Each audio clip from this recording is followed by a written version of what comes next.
Hey, Master of Speed, it's Terramaster. That's Drake. We've got deck lists for you for Coper Hope, the first Coper Hope of Duelists of Shadows, starting with Inferno. The only reason to play this deck is to be able to say the word Inferno. Yep. There's no other reason. It's kind of giving away the answer, but I don't care. Here we go. So your only monsters are Avion and Burstinatrix, and you got fitting room to summon them more often. That's all. That's it. That's it. That's all you do.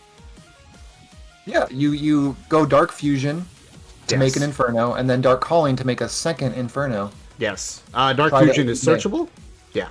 Yep. Dark Fusion is searchable, which is cool. And yeah, Calling makes your second, and then you got Super Poly, which either makes an Inferno, which is where the creature swap comes in, or it makes a Nova Master.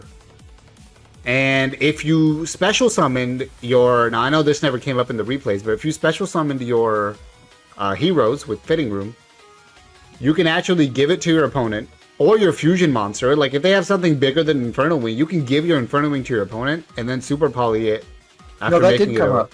after making it a rock. Oh no, you used it as a hero. Right. Never mind. Yeah.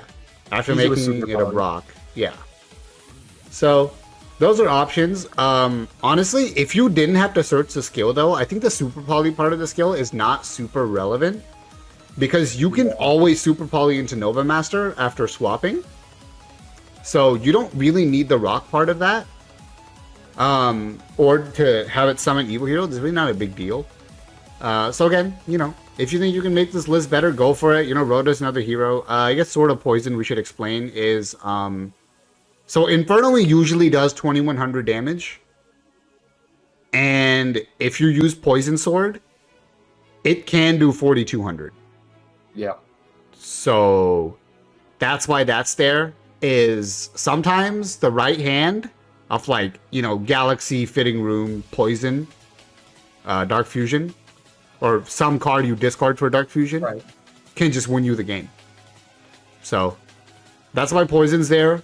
It can be a win button with the right hand, or if your opponent doesn't draw back row, right?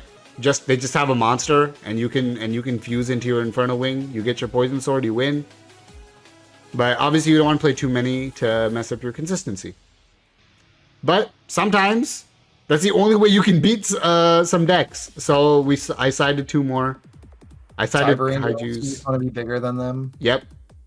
I cited Kaijus for the same reason.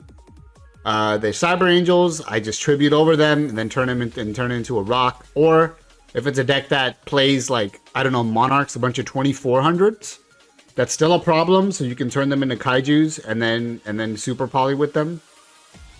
So that's something you can do there. And yeah, that's pretty much it. So, you have any thoughts on this, or should we move to the water? No, I think you covered it. All right, this is fire and water. So you see the fire, and here's the water. Yes, this deck's name is Vanilla Ice. It's fantastic. The name, I mean. This is a Terror from the Deep Kairyushin deck. Yeah. Using a couple of the new cards. We got Yugioh, and we got Terror King Salmon. My thoughts on the deck are probably don't run Terror King Salmon. It's not worth it. It's a liability in your hand if you don't have Legendary Ocean out. But yeah, having 3 Yugioh, Kairyushin, and Swampmere as your normal monsters, and then having Jussie Breaks is pretty good. It's actually not bad. Yeah, it actually seems really cool. Yep. Yeah. And then the Sphere Karibos to draw into if they kill your Kairyushin on their turn or something. Isn't bad. Silent Doom to bring back Kairyushin makes sense. Have you considered Swing of Memories? Yeah, I would have to reread it to see if it's better or worse. Okay. But yeah.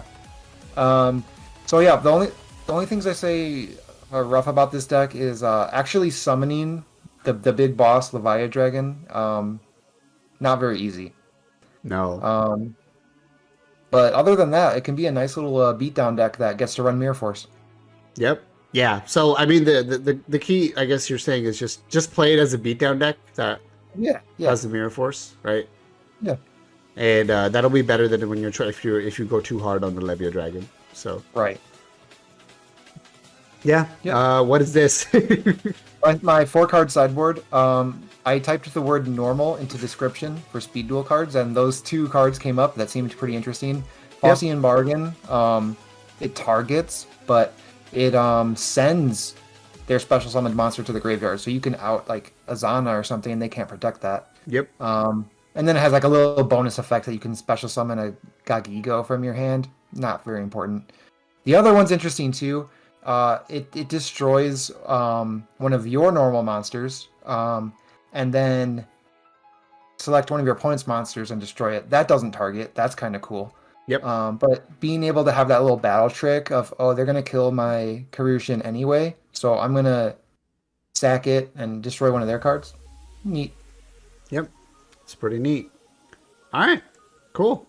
So this was pretty short because I'm going to ask you this question, although it's kind of ruined already. Drake, are these 2 decks Cope or Hope? I'm gonna say these decks are both cope, but I think if optimized, they could be fun still. Yep. Yeah, exactly. Look, Cope means, it just means you're not going to win a tournament with it. You can still have a lot of fun with it. So, yep, go do that. We had a lot of fun when we were playing these decks. So, yeah, you could take these and have fun with it too. But, yep, we'll be back next week for more Cope and Hope.